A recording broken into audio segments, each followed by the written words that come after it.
You're listening to Brain Lenses, a show about how we perceive the world, ourselves, and each other. I'm Colin Wright.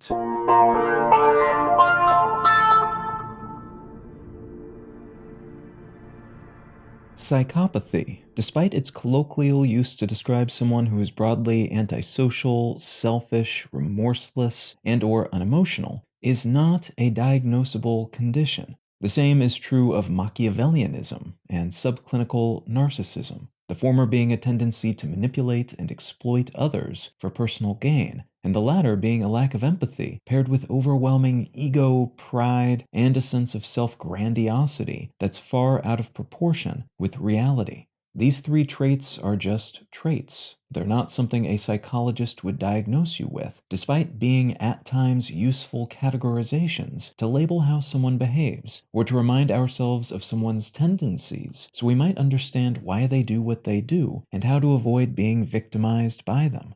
In 2002, a debate between psychology researchers about the nature of these three traits and how they may be connected to a central, core variable, often shorthanded as D, which is defined as a tendency to maximize one's own desires and outcomes at the expense of others, led to the development of a concept called the dark triad.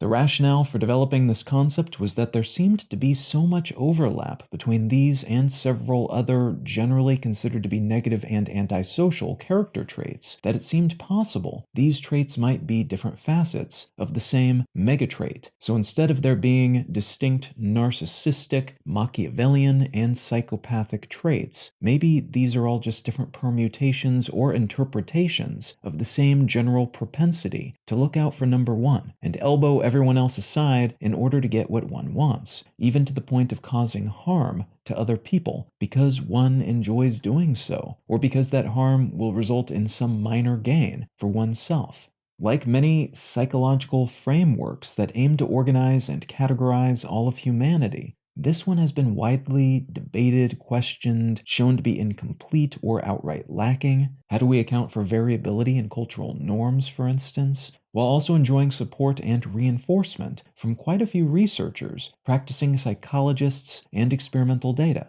There are also different versions of the core concept, including the dark tetrad, which adds sadism into the mix, and the vulnerable dark triad, which consists of vulnerable narcissism, sociopathy, and borderline personality disorder, a variation of the vanilla dark triad profile that is a bit more introverted than other theorized permutations. It's worth mentioning again, though, that this is a framework for thinking about character traits, not something diagnosable.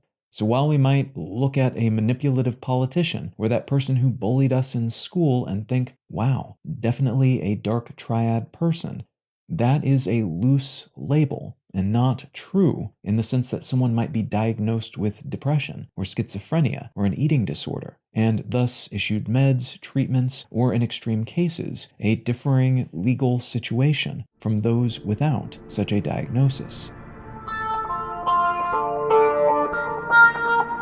You can find out more about Brain Lenses, including how to support this show, and in return receive an additional episode of the show each week at brainlenses.com. You can also support this and all of my projects at understandery.com. I'm Colin Wright, and I'll talk to you again next week.